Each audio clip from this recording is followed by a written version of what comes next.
Brothers and sisters, we are ready to begin our second class. Our speaker is Brother Matt Norton. The theme for Brother Norton's classes this week is the life of Daniel. Today's class is entitled To the End. Brother Matt.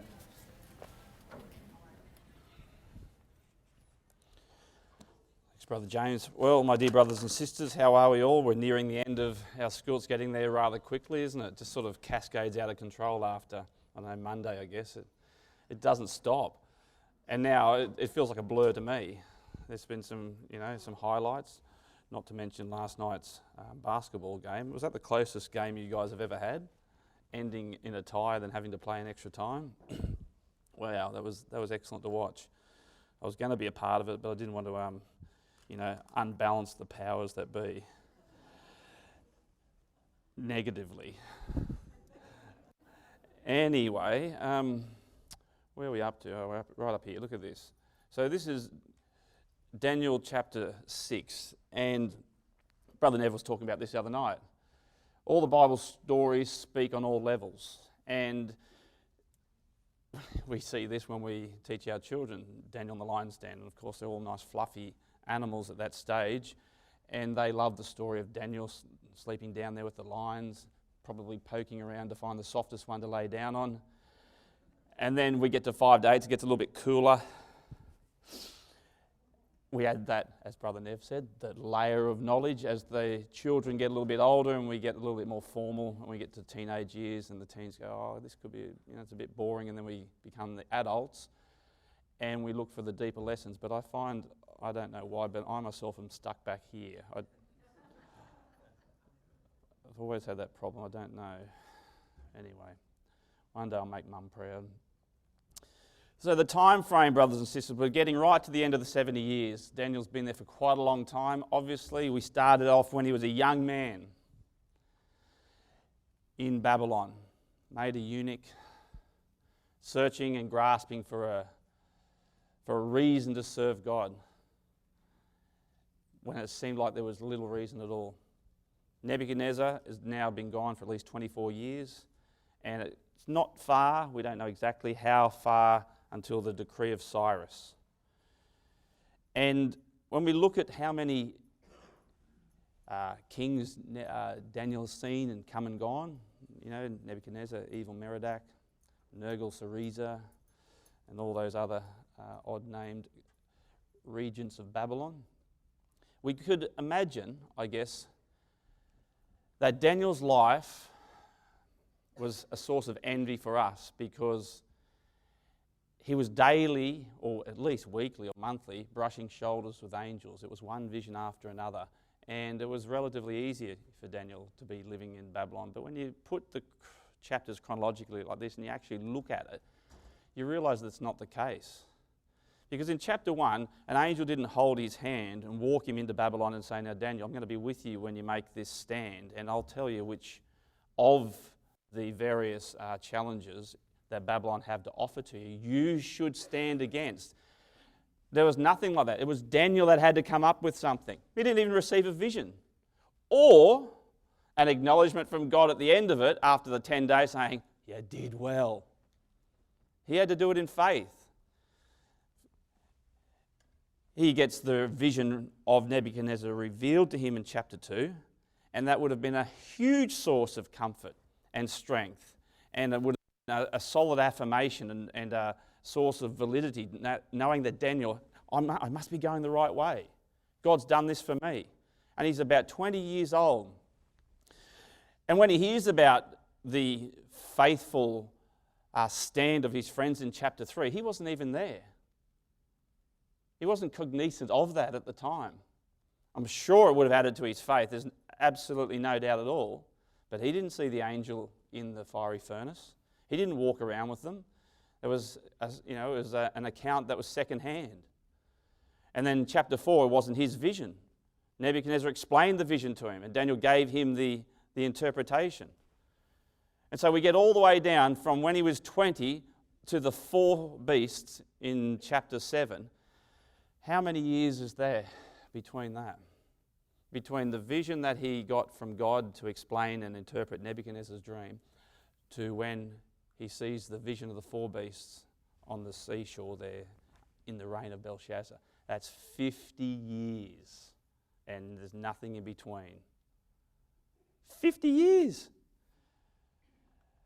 And then he sees the ram and the he-goat not long afterwards, but this creates a whole series of problems with Daniel seeing these visions, and we'll deal with it tomorrow when we talk about his legacy, because he didn't understand, and nobody did at that time, the time periods. He didn't realize how long it was going to go on for. He didn't realize that God's going to sack the temple again. And he suffered a nervous breakdown when he found out these things. And so those visions, although that added to his connection between earth and the divine, they weren't necessarily a great source of comfort. And in chapter 5, of course, the vision was against Belshazzar and Babylon. And then finally, we get to chapter 9 there when he's praying and Gabriel visits him. In chapter 9 and chapter 6, they may be the opposite way around. We're not really sure, but it's right up at the end. And we get this angelic deliverance here with Daniel. And if I was to stand over here, when we look at Daniel's life, if I was to stand over here and say, well, this is Daniel when he was 17, when he first gets into Babylon. And this was on, what day was it? Monday we started. So here's Daniel, 17 years old. And I walk right over here, and this is Daniel now today. What day is it? It's Friday. He's around about 84 years old. He's a very old man. What's the difference between Daniel over here on Monday and down the track here 60-something years later? What's the difference?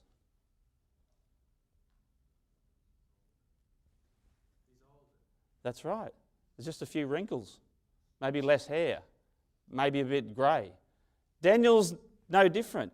This story of Daniel is a model of consistency. This story of Daniel, this is what I love about him. We keep looking at Daniel about what he did and what he said and how he acted, and he was just so consistent. It wasn't Daniel like he was out there searching for something to make a stand against. Babylon was the one that decided what he'd make a stand against because it made him come in to question whether or not it transgressed God's law.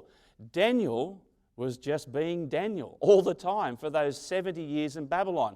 And you've got to love him for that because he's my model. And I want to go back home and I want to be a little bit more like Daniel. And you do too when you go back to your own ecclesias and when you go back to your job, especially, and if you're still at school, whatever it is you're doing. So you go back there and you think, right, Daniel made a stand, so I've got to make a stand.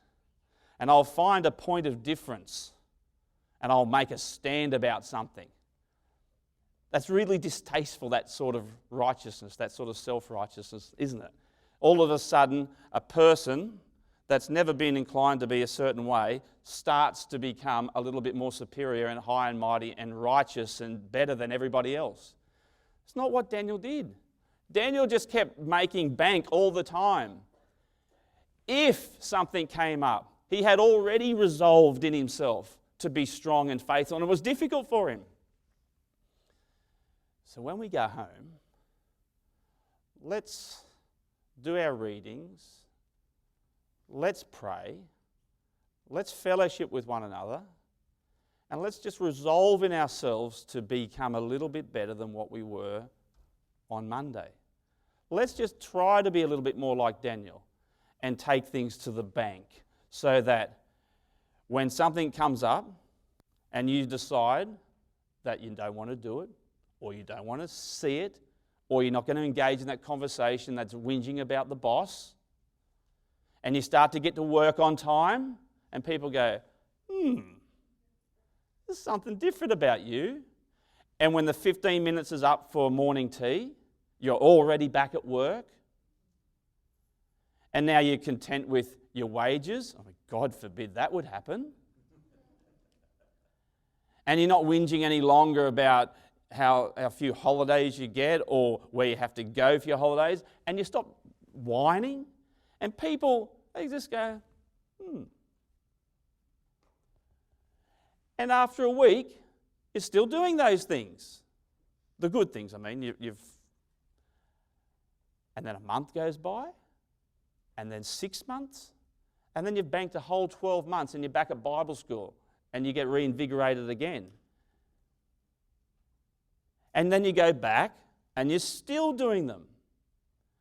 And now you come into this realm of consistency, and people start to notice, not because you do something outrageous or out of character, but they start to say, oh, that's her just being her. I've got to pick a name. I'm like, that's Susan. That's just Susan being Susan. That's just Steve being Steve. He's always like that. Yeah, but the boss said this. And he knows it too, but he didn't say anything. He sort of just walked away. Yeah, I know this. He doesn't complain much. He just does his work and gets on with it. It's really helpful too. And she's like that all the time. That's Daniel. And I don't want to be like that. It's too hard. I don't like consistency. I like when you guys invite me here, I go bowling, and I bowl one strike, and I can walk away and go, do that all the time. I can't do it all the time. See, one hot day doesn't make a summer. We've got to do it all the time. That is Daniel. It makes all the difference. And this is this well-known story about Daniel. It's just a wonderful story, this chapter 6. So Daniel's experience of envy from other people who desired, power and control, his faithfulness, his betrayal, the trumped-up charges, obviously, and the rulers, they get themselves all in a dither. There's a stone with a seal on it. I mean, it's simply amazing. And this is another thing. I was talking to another brother about this. I love, when we study this little section about Daniel, this is so much like Christ. Daniel was written before the Lord Jesus Christ was crucified. And when you look at him being sold, or delivered for envy, and you think about him going into that pit, and a seal being put over it and coming out and not saying a word, that is just simply so incredibly prophetic of Christ, and yet it was written beforehand. And it's not like when Christ went through his experiences, he thought, I'll model my experiences off Daniel. It was prophetic. And critics can't take that away from us. This was written about a man's life which forecast the life of the Son of God. It's utterly amazing. I really, really can't believe it. And here his example for all of Israel as their captain, as their hero, as the one who's high and lifted up. He treads the path like Christ for us to follow. And so we look back on Daniel and we should be able to gain some sort of faith and confidence. And we should go home and we should feel just a little bit better about ourselves that we want to try like Daniel. And for his sake even. I'd love to be able to get to the kingdom, look at Daniel and have a talk with him over a course of time and say, Daniel, the studies on your life and the legacy you left behind and that model of behaviour. I'm not saying I was anything like you, but you really gave me some motivation to try, And I thank you for that. That's something to look forward to, brothers and sisters. So look at the man. I mean, we can hardly look at him, he's that good. Check out chapter 6. See what it says here? The king says, I've noticed him. There's 3 presidents, Daniel's one of them, but I'm not sure about my kingdom. I don't want to have any more loss. I want to make sure I curtail any sort of diminishing of my kingdom. So it says in verse 3, then this Daniel became distinguished above all the other presidents and satraps because an excellent spirit was in him, and the king planned to set him over the whole kingdom, over everybody. Naturally, an anti-Semitic kingdom. And they're going to put a Jew in charge. That's unbelievable. And see where it says there Daniel became distinguished. Does anybody know what that means? What does distinguished mean? I don't think I've got the... Yes, but it's very visual. It's shone. Yes, that's exactly what it means. It means to glitter from afar, to twinkle. And what does that? What glitters from afar? Like a brother said, it's a star. Daniel was our glitter man in Babylon.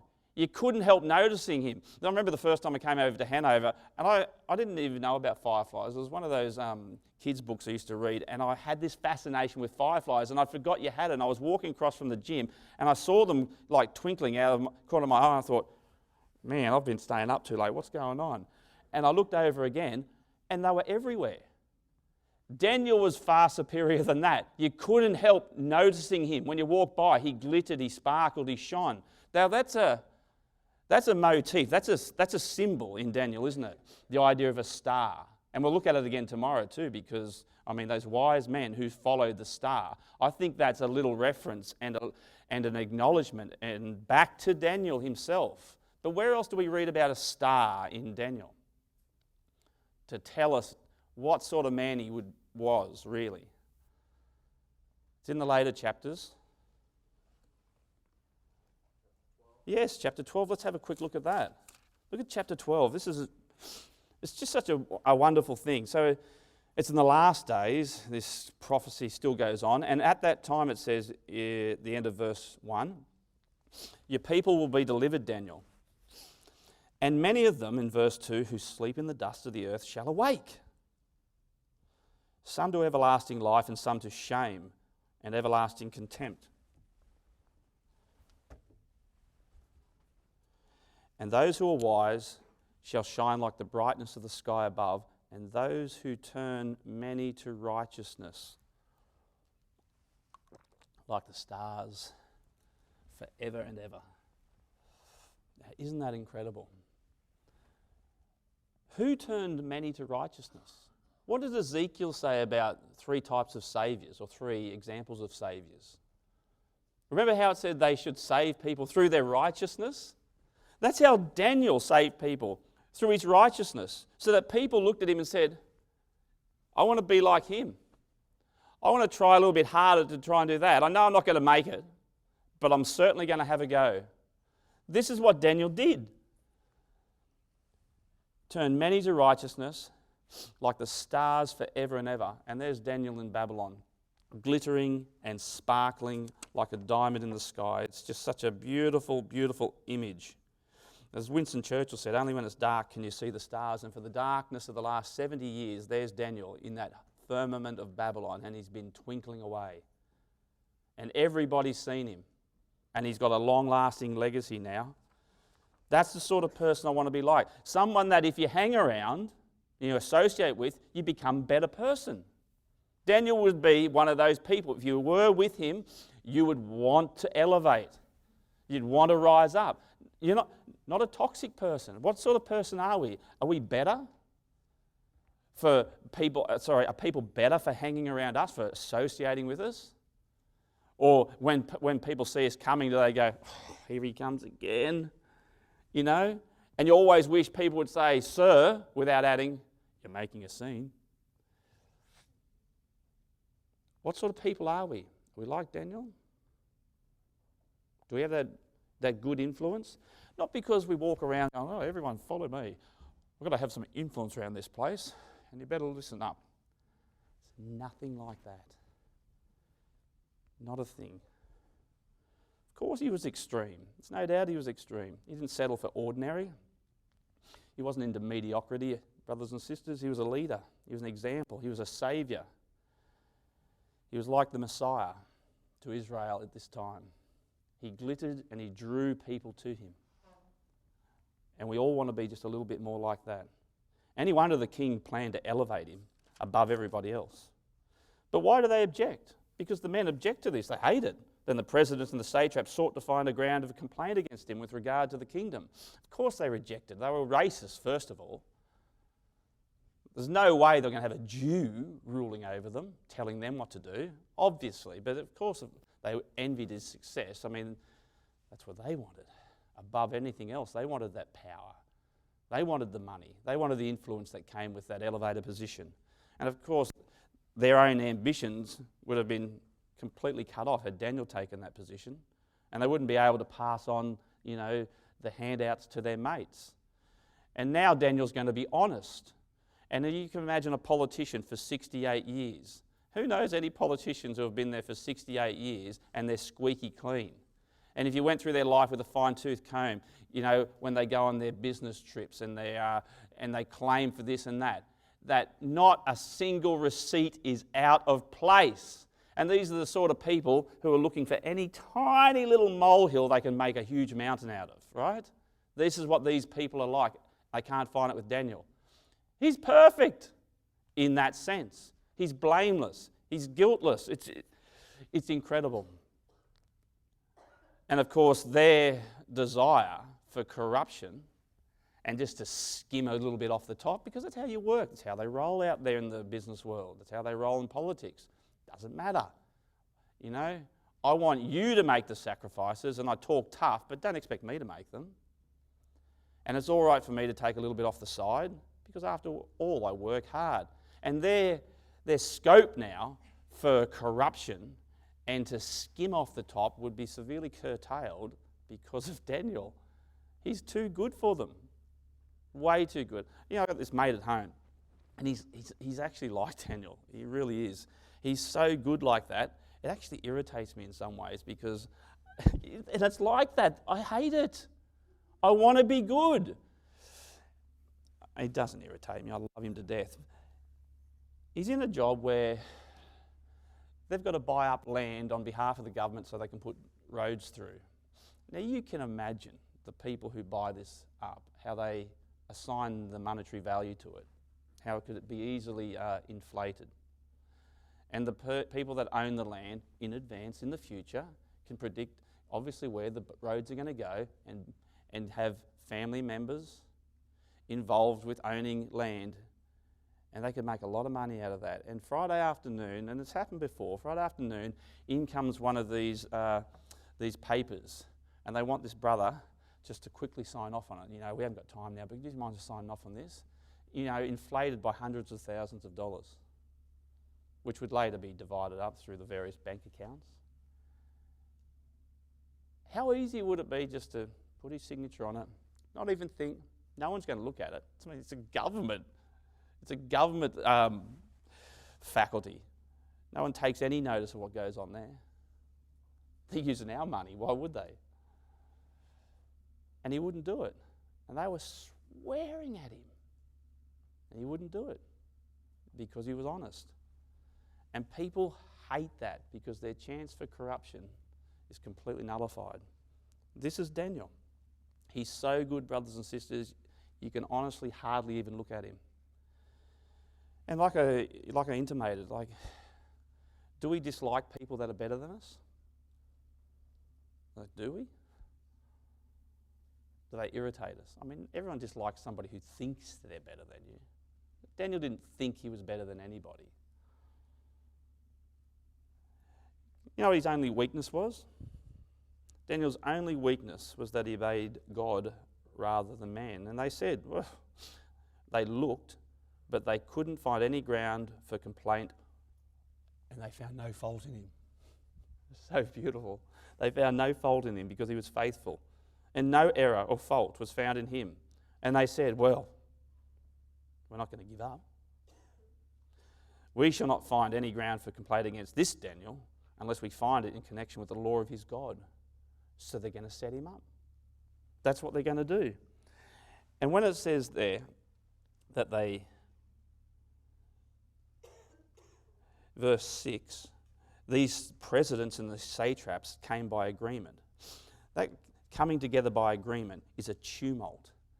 This tumult could be on your side and backslapping and so happy and getting you all excited, or this tumult could at the very next moment be screaming out, crucify him, crucify him. This is that sort of tumult. And they come together and they've got this great idea in verse 6 to propose to the king and to pander to his ego in such a way, and the king knows better. Come on, how good would it be, O king, if only for 30 days nobody made any petition to anything else, but to you, God, like king. Oh, shucks, you know. They do that anyway, don't they? No. Everyone's praying to their own gods. But for 30 days, Just you. You'd be the only God in the constellation completely. And he starts to think to himself, because this is the tumult in verse 11 that come to Daniel in verse 11. They came by agreement, same idea, same word. And they find Daniel when he's making his prayer and they go, Daniel, you're not saying a prayer like God, are you? Looks like you're not going to get that promotion. Nah, just kidding. We're going to have you killed. And it's the same tumult in verse 15 where these men came by agreement again, gathered together to the king and said, you know, king, we have a law and it can't be changed. Yeah, he should be crucified. Sorry, it can't be changed. Daniel's got to go in the lion's den. And so the king in verse 6 is so enamored by this. And he thinks, it's great. But he wants to check, of course, but is everybody in agreement? Do they really all think I'm a god? Yeah, of course, everybody. Everyone. They're liars. Daniel never agreed to this. Never at all. And the tension ratchets up as the king's pride is successfully appealed to. And he's going to be deified now. And immediately upon signing it, he would have felt guilty. And he definitely, absolutely had regret. And so Daniel, look what he does. As he's done before, verse 10, Daniel knew. When Daniel knew, he's not ignorant of this, that the document had been signed, he went to his house where he had windows, his upper chamber, open towards Jerusalem. He got down on his knees, and 3 times a day he prayed and gave thanks before his God, as he had done previously. So, do you know what's incredible about this? Like, why would he pray? Like, why? It's only 30 days. Isn't it better? Isn't it more important that you survive? Isn't it more important that you as the leader of the people get through this little challenge? Why not just close the windows? I mean, after all, Christ did say, don't do your prayers in public. Why would he do it? Why would Daniel do that? And sorry, there's a good slide for you to put in your Bible as well. It's in Peter's writings, but we're not going to do it with that. I've already had plenty of brothers and sisters say, Brother Matt, why do you go through your slides? You put them in there, you don't use them. I know. I keep making that mistake. I apologise. I always get my capabilities mixed up with my ambitions, I promise. So, why pray? Well, first of all, because he's our example. He's their example. He's the leader and the captain, and people follow him. In chapter 1, when he decided that he wouldn't eat the king's food and drink the wine of Babylon, that gave the power and the strength to those other 3. That when Daniel wasn't there, they would say to themselves, first of all, they'd say, where's Daniel? And they would slap each other and say, hey, we've got to stand for ourselves now. Daniel would stand, we'll stand. So there's kids at home. And mum and dad say, no, we're not praying tonight. And the little kid would go, but mum, Daniel did. Imagine the parents shamed into praying.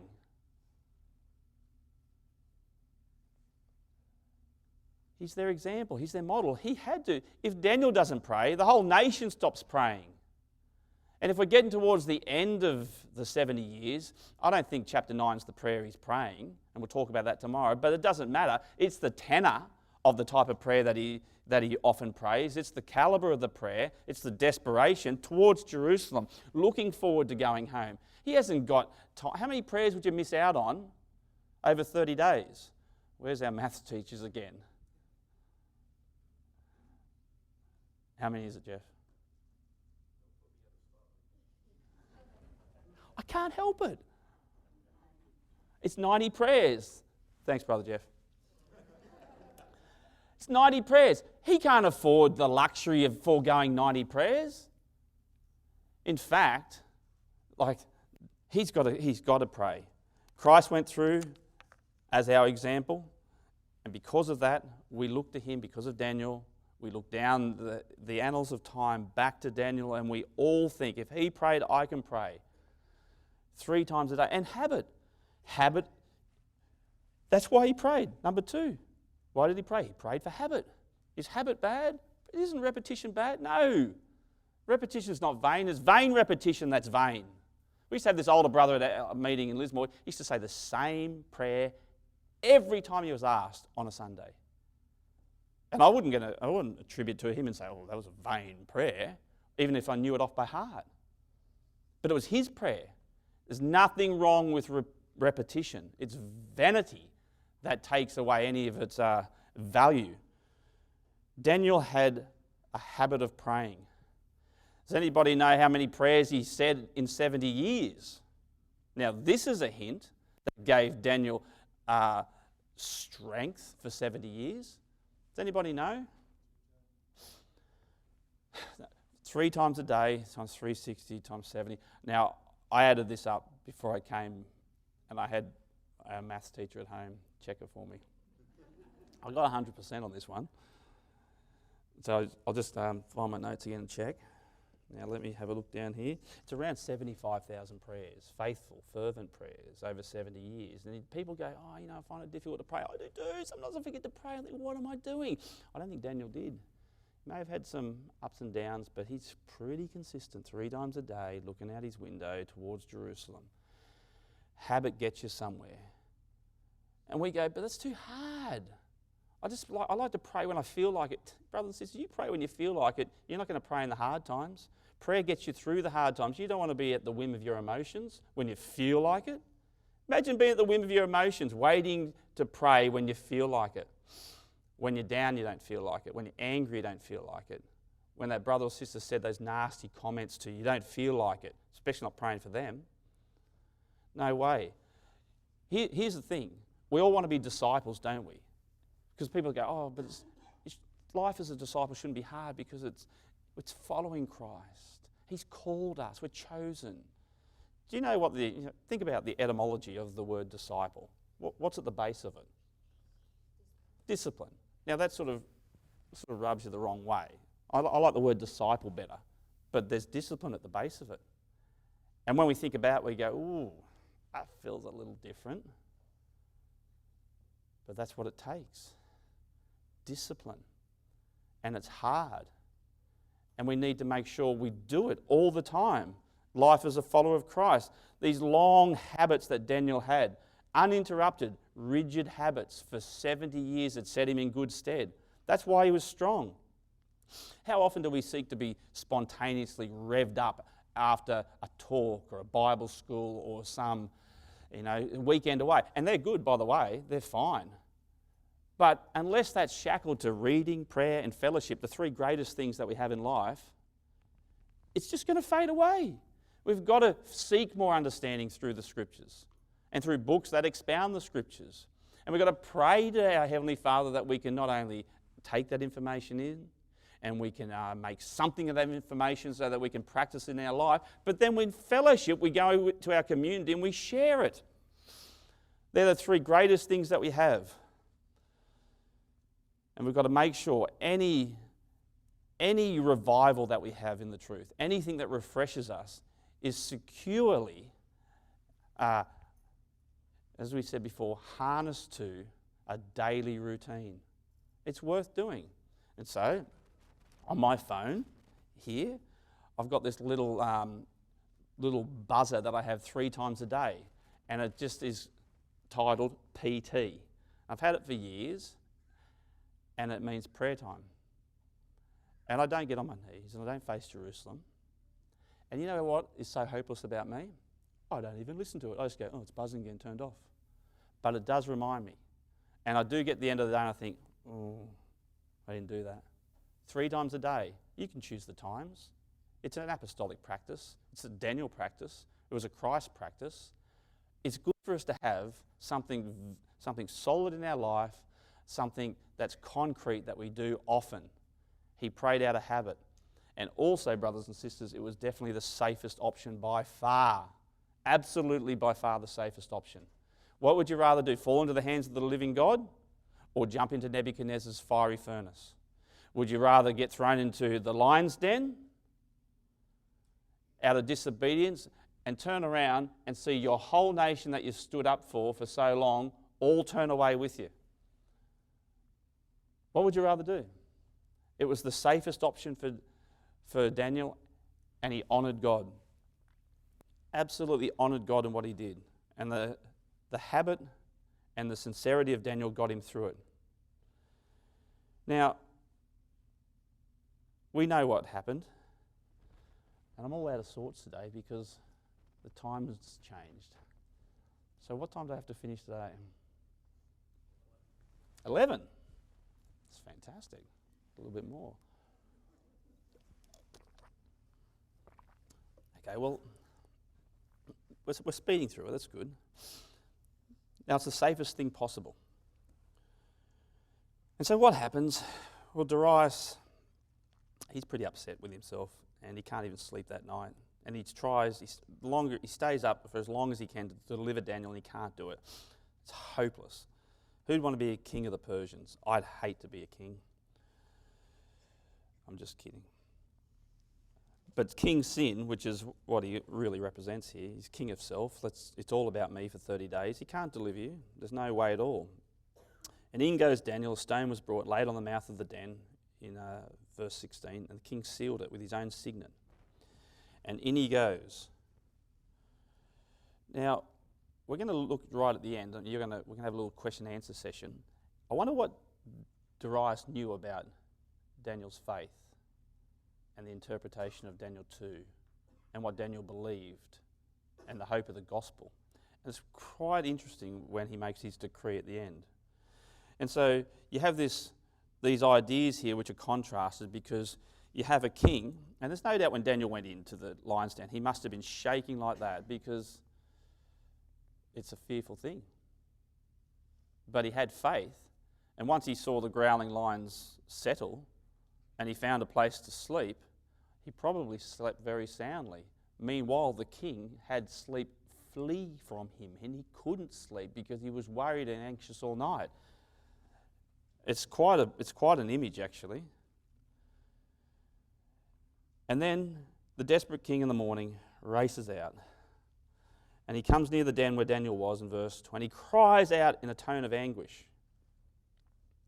The king declared to Daniel, "O Daniel, servant of the living God, has your God whom you serve continually been able to deliver you from the lion's den?" And then Daniel says to the king, "O king, live forever. My God sent his angel and shut the lions' mouths, and they've not harmed me because I was found blameless before him. And also before you, O king, I have done no harm." No harm's come to him. There's so many images here. So what's important, or what strikes you about verse 21?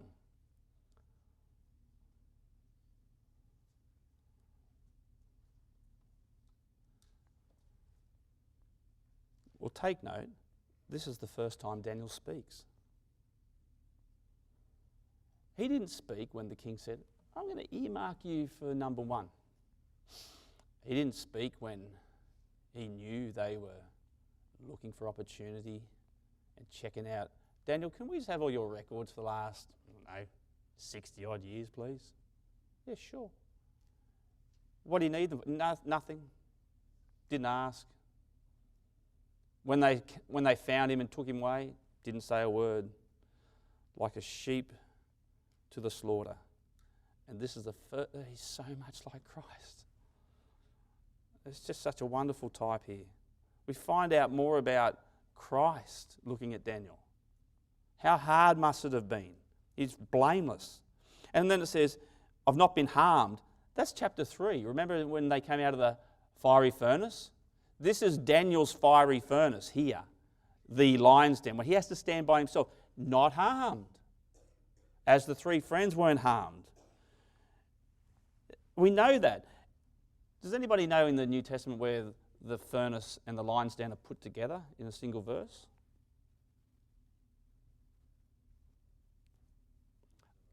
Yeah, Hebrews 11, what's it say? Yes, shut the mouth of lions, and I'm hoping you can remember because just the last line's on for me. Is it quench fire? Stop fire? Quench the power of the fire. Thank you. I thought I was going to have to stand here for the next 5 minutes. There it is. Paralleled in Hebrews 11. And then the king, pretty upset he is, he gets those men who have maliciously accused Daniel. Now, surely you've looked up the word maliciously there. What's it in the AV, by the way? In verse 24. The men that had maliciously accused Daniel, says here in my ESV. What is it in the AV? Okay, accused. You look it up, you know what it means? It means to chew up or devour. So we had Nebuchadnezzar in chapter 3 roaring with anger, and it means to be heated up. That was the fiery furnace. He was a metaphor for that.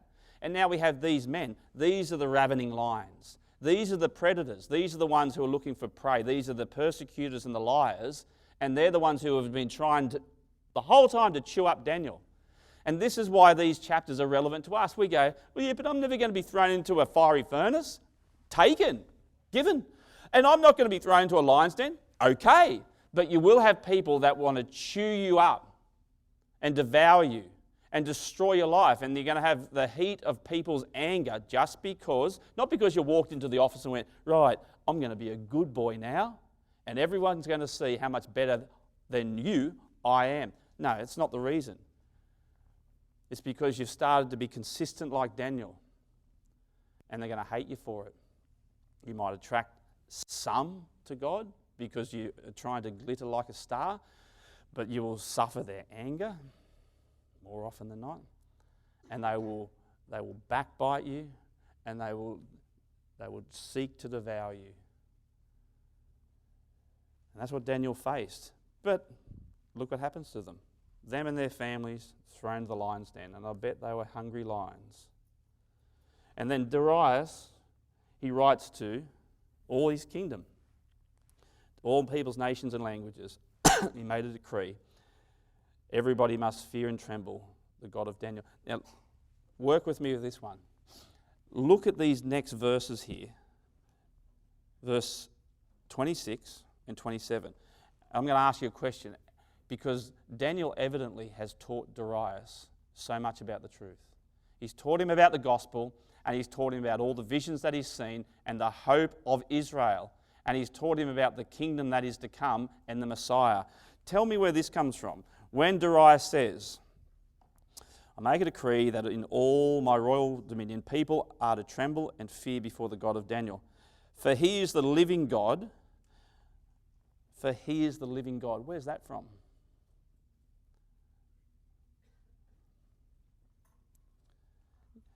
That's Nebuchadnezzar in chapter 4, after he had his sanity returned to him. He praised the living God. Daniel told Darius about Nebuchadnezzar's episode. Daniel told him, not just from a history book what happened, but Daniel told him why it happened, because he was proud and he was beginning to be a narcissistic king again and oppress the poor. Darius got it. He's a living God, enduring forever, and his kingdom shall never be destroyed. Where's that from? It's Daniel 2:44. Daniel's told him about the stone. And Daniel's told him that, Darius, you're the breast and arms of silver. It's not going to last forever. And Darius has accepted it. First time. Nebuchadnezzar wouldn't. His kingdom shall never be destroyed. What about this? And of his dominion there shall be no end. Where's that from? Where does it talk about God's dominion being everlasting? Over and over again. What chapter's that?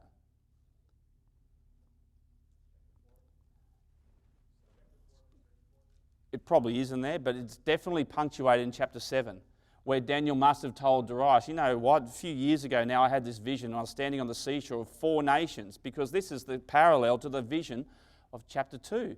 And as if Daniel didn't see it. If we can comment and say, oh, Nebuchadnezzar saw his kingdom like a mighty warrior, an image of a man, Daniel would have said, Darius, God gave me this vision. This is how he sees the kingdom of men, as ravening beasts.